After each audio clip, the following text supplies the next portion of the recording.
E aí pessoal, beleza? Esse aqui é o primeiro de uma série de vídeos sobre matemática básica e para esse vídeo a gente vai falar sobre números primos, tá? A gente vai se deter aqui só mais nos conceitos básicos e em vídeos posteriores a gente vai agregando aí conteúdo, tá? Então vamos lá. O que é um número primo? Qual a definição de número primo? Um número é dito primo quando ele só tem dois divisores. E aqui cabe lembrar o seguinte, que todo número ele é divisível, tá? Por ele próprio e por um. E claro, ele pode ter outros divisores além desses. No caso de um número só ter esses dois divisores, ele mesmo e o 1, o número é chamado de primo. Né? Exemplos de primo são o 2, o 3, o 5, o 7 e tantos outros. Okay? Por que esses números são primos? Porque ele só tem dois divisores. O 2 ele é o único número primo que é par, tá? Ou seja, qualquer outro número par maior que 2 não vai ser mais primo, tá? Por quê? Porque qualquer outro número par maior que 2 ele vai ter, além do um e além de si mesmo, ele vai ter o 2 como um divisor. Logo, ele não vai poder ser mais um número primo, né? Já que ele vai ter mais do que dois divisores. Okay? O número um também não é primo, porque ele só tem um único divisor, no caso, ele próprio.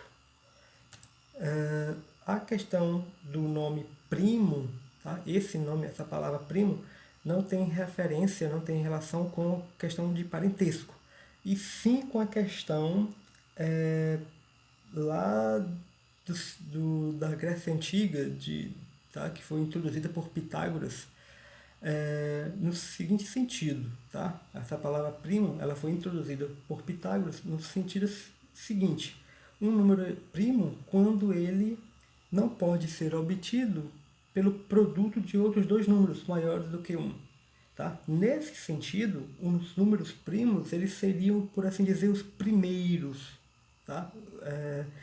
Isso porque assim os pitagóricos, né, aqueles que eram discípulos de Pitágoras, eles tinham, né, assim os números praticamente como uma religião, tá?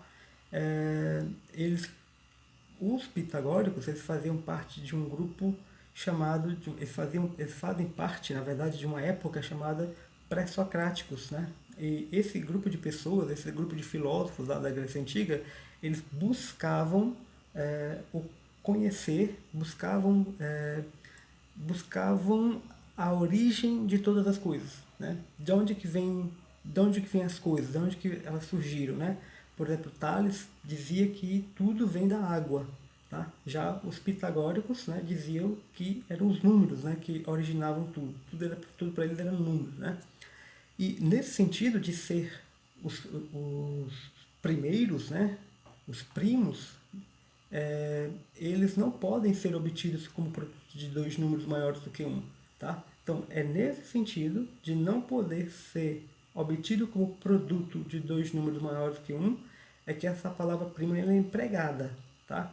É nesse sentido, ou seja, e não no sentido de alguma coisa assim de parentesco, né? Tá? Então, assim, os primos, eles, dentro do contexto assim, dos números naturais, eles são mais ou menos assim, os átomos, né? Como seria mais ou menos como se fossem os átomos, né? Tudo, os primos dão origem a tudo, tá? Mas eles não são originados por nenhum, tá? Então, nesse sentido, eles são os primeiros, tá? Bom, o que seriam números compostos? Os números compostos é justamente o contrário dos números primos, tá?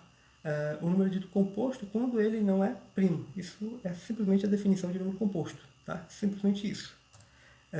Dizer que o número n ele é composto significa dizer o quê?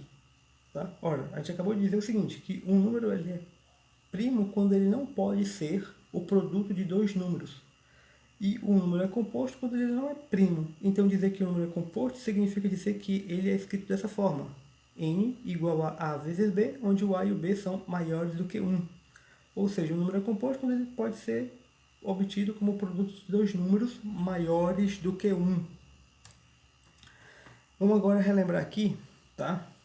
O algoritmo da divisão, porque o algoritmo da divisão ele tem uma certa relação com o número ser primo ou não ser primo, tá? Lembrando aí, né, esse esqueminha aqui, você tem o dividendo, o divisor, o quociente e o resto. Então, você tá dividindo um número, está pegando aqui um número, dividindo por um outro número, aí você obtém um quociente e um resto, tá? Qual o significado desse esquema aqui, né? O significado disso, né, é que o dividendo ele é igual ao quociente vezes o divisor mais o resto. Onde esse resto aqui, ele tem que ser um número entre 0, tá? Maior ou igual a 0, pode ser 0, e menor do que d, tá? No caso do R ser 0, né? Quando o R é 0, a gente diz que a divisão ela é exata e a gente escreve isso, tá? Quando o R é 0, né? Quando o R aqui, ó, na equação é 0, a gente só fica só com esse pedaço aqui, D igual a QD, né? D grande é igual ao Q pequeno, né? Q minúsculo vezes D minúsculo, né? Quociente vezes o divisor. No caso, nesse caso aqui do RC0 ainda, né? Se esses dois números são maiores do que 1, então esse número aqui, ele entra dentro daquela categoria de números compostos, né? Quando os dois caras aqui, o Q e o D, né, são maiores do que 1. Quando o Q e o D são maiores do que 1, esse camarada é composto. Quando o D, né, aliás, quando um desses dois números, o Q minúsculo ou o D minúsculo, né, quando o quociente ou o divisor, tá? Quando um deles dois for 1, então o D é primo, né? Isso dentro desse quesito aqui, certo? Do R ser igual a 0, ok? Então, assim é que está relacionada aí a questão do algoritmo de divisão com a questão de ser composto ou não ser composto, ser primo. E um exemplo aí, né, só para não passar em branco, o 15, ele é composto porque ele é o produto de dois números maiores do que 1, e o 1, além de ele não ser primo, né, a gente já falou que o 1 não é primo, ele também não pode ser composto. Por quê? Porque a única maneira de você escrever o 1 é como se fosse 1 vezes 1. 1 vezes 1. Ou seja, você não tem como escrever o número 1 como produto de dois números maiores do que 1. Tá? Então, isso aqui é uma maneira única de escrever o 1. Então, não tem como. Vamos agora passar para o chamado crivo de Eratóstenes. O que é um crivo? Um crivo nada mais é do que um algoritmo, tá? Ou seja, um método para poder conseguir fazer alguma coisa. No caso do crivo de Eratóstenes, ele serve para poder determinar se o número é primo ou não, tá? E serve também para determinar, a gente usa ele também para determinar quem são os números primos, tá? De um número até um certo número dado. Do 1 até um certo número, a gente consegue determinar quem são os primos, okay? Com uma certa facilidade. Então, o crivo de Eratóstenes é um método utilizado para determinar todos os números primos de 1 até um dado número n. Bom, Eratóstenes foi também filósofo, matemático, tá? Foi astrônomo. Inclusive, Eratóstenes foi um dos primeiros matemáticos e filósofos lá da Grécia Antiga que conseguiu calcular o raio da Terra, tá? Ou seja, desde aquela época, né, que o pessoal já sabia, já conhecia que a Terra era redonda, né, era esférica, e não uma panqueca, uma bolacha, certo? Como alguns têm dito hoje. Bom, mas no que se baseia o chamado crivo de Eratóstenes? O crivo de Eratóstenes se baseia nesse teorema que está aqui. Tá? Se um número n é composto, então ele tem que ser divisível por algum número primo p menor ou igual a raiz de n. Olha só, em tese, por exemplo, se eu quero saber se um número é primo, tá? Por exemplo, o 101, será que o 101 é primo? Vamos pegar esse exemplo aqui. Em tese, o que nós teríamos que fazer? Eu teria que pegar todos os números menores do que 101, pegar o 101 e dividir por todos esses caras. Tá? Ou seja, tenho que pegar o 101, se eu quero saber se o 101 é primo, eu pego o 101, divido o 101 por todos os números menores do que ele, tá? E se o 101 não for divisível por nenhum, então o 101 é primo. Se o 101 for divisível por algum número menor do que ele, então o 101 é composto. Só que isso é muito trabalho, né? Se você pegar um número muito grande, isso vai dar bastante trabalho. Agora, esse teorema está dizendo que a gente não precisa fazer isso, tá? Ele está dizendo que a gente não precisa pegar todos os números. Basta a gente se preocupar com quem? Basta a gente se preocupar com aqueles números primos que são menores do que a raiz quadrada do número que a gente está querendo saber se é primo ou não, tá? No caso do 101, a gente calculando a raiz quadrada de 101, né, já que o 101 ele é maior do que 100, então a raiz de 101 também vai ser maior do que a raiz de 100. Mas quanto é a raiz de 100? É 10. Aí você faz o seguinte, para a gente poder saber se o 101 é primo, basta a gente fazer o quê? Basta a gente pegar o 101 e dividir por aqueles números que são menores do que a raiz quadrada de 101. Mas quem são os números quem são os números primos que são menores do que a raiz quadrada de 101? São esses camaradas aqui, né? São os números que são menores do que 10. São os primos menores do que 10. E quem são os primos menores do que 10? O 2, o 3, o 5 e o 7.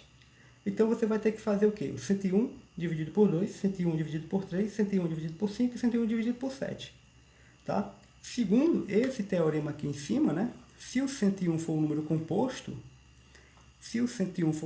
então o 101 ele teria que ser divisível por algum número primo menor do que a raiz dele. Tá?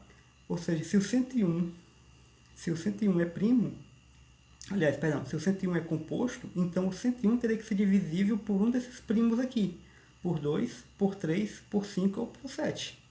Tá? Só que se você fizer uma continha rápida, você vai verificar que o 101 ele não é divisível por 2, ele não é divisível por 3, não é divisível por 5 e nem é divisível por 7. Ou seja, então a conclusão é qual? A conclusão é que o 101, né? A conclusão é que o 101 não pode ser composto, ele tem que ser primo, tá? Por quê? Porque ele não foi divisível por nenhum dos primos menores do que a raiz de 101. Ok? É isso que esse teorema está dizendo. Que você, para saber se o número é primo, basta você testar o número, né? Basta você pegar o número e dividir por aqueles primos que são menores do que a raiz dele, tá? Então, é isso. Vamos lá para frente aqui. Ou seja, 101 é primo aqui no caso. Agora é o seguinte, como é que a gente faz para determinar quem são os primos que vão desde 1 até 101, né? O que a gente vai fazer é o seguinte, a gente escreve uma tabela, tá, com todos os números de 1 até 100, a gente já sabe que o 101 é primo, a gente acabou de descobrir que o 101 é primo, e a gente escreve todos os números de 1 até chegar em 100, tá? A gente pega todos os números de 1 a 100. A gente sabe que o 1 não é primo, né? Mas a gente sabe que o 2 é primo. O 2 é primo, mas nenhum número par maior que 2 é primo. Ou seja, nenhum múltiplo de 2 é primo. Então, o que a gente vai fazer? A gente vai simplesmente excluir, tá, da nossa lista, né, todos os números pares. Então, pintei de vermelho aí todos os números pares. A gente vai para o próximo número primo. Quem é? 3. Então, a gente pega o número 3, mas os múltiplos de 3, eles não são primos mais. Então, a gente faz o quê? A gente exclui todos os números que são múltiplos de 3, tá? Pintados aí de verde. A gente vai fazer a mesma coisa com o 5 e com o 7. Ou seja, a gente vai pegar o 5 é primo, mas nenhum múltiplo de 5 ele é primo. Então, a gente vai tirar todos os múltiplos de 5. Mesma coisa para o 7. O 7 ele é primo, mas nenhum dos múltiplos de 7 é primo. Então, o que sobra, tá? Agora, depois disso, né, que a gente não precisa mais pegar o resto, né, porque são só os primos menores do que 10, né? A gente já visto já isso aí no outro tópico, certo? Então, a gente vai fazer o quê? A gente pega simplesmente, tá, os que sobraram, né? Os que sobraram, né, são os números primos de 1 até 101, né? Ou seja, os que sobraram aqui são quem? 11, né? 13, 17, tá? Ou seja, vão ser esses números aqui, né? Tá? 11, claro, né? A gente já sabia o 2, o 3, o 5, o 7, né? E os demais, né, que sobraram foram esses camaradas aqui, ok? Um outro ponto importante sobre números primos é o que a gente chama de teorema fundamental da aritmética, ou, né, no caso aí, fatoração em produtos de primos. O que diz esse teorema? Esse teorema diz o seguinte, que todo número, tá, todo número natural, ele pode ser escrito como um produto de fatores primos. Ou seja, qualquer número que você pegar, n, qualquer número natural, ele pode ser escrito, né, qualquer número natural pode ser escrito como sendo um número primo elevado a um certo expoente, vezes um outro número primo elevado a um outro expoente, e assim vai. Tá? Então seria você tem aqui alguns números primos, cada um deles elevado a um expoente. Isso aqui é o que garante esse teorema. Tá? Ou seja, qualquer número natural ele é escrito como produto de fatores primos. E um exemplozinho aqui para a gente é, por exemplo, 120, né? A gente tem aqui o 120. O 120 ele pode ser escrito dessa forma, 12 vezes 10. E o 12 nada mais é do que 12 é 6 vezes 2 e o 10 é 5 vezes 2, tá? E o 6 a gente ainda pode quebrar ele como sendo 2 vezes 3. Ou seja, então 120 é o que? É 2 vezes 3 vezes 2 vezes 5 vezes 2. E a gente tem o que aqui na verdade? Quantos fatores 2? A gente tem 3 fatores 2, então isso dá 2 ao cubo vezes 3 vezes 5. Tá? Ou seja, você percebe aqui então o que? Você percebe que o 2 é um número primo, né? Então, associando aqui com a fórmula, esse P1 aqui, certo? Seria 2, o alfa 1 aqui seria 3, o P2 aqui seria 3 aqui, ó, e o alfa 2 seria 1, que é o expoente do 3, e o P3 seria 5 e o alfa 3 seria 1, tá? Bom, aqui termina a nossa aula, ok? Isso aqui foi só os conceitos mais básicos e a gente vai voltar ainda para esse assunto, ok? Através de exercícios a gente vai fazer alguns, ou em outros vídeos aí eu vou fazer alguns exercícios aí para solidificar aí esses conhecimentos e espero que vocês tenham gostado aí. Até a próxima e dê um like aí no vídeo, se inscreva no canal e até a próxima, gente. Valeu!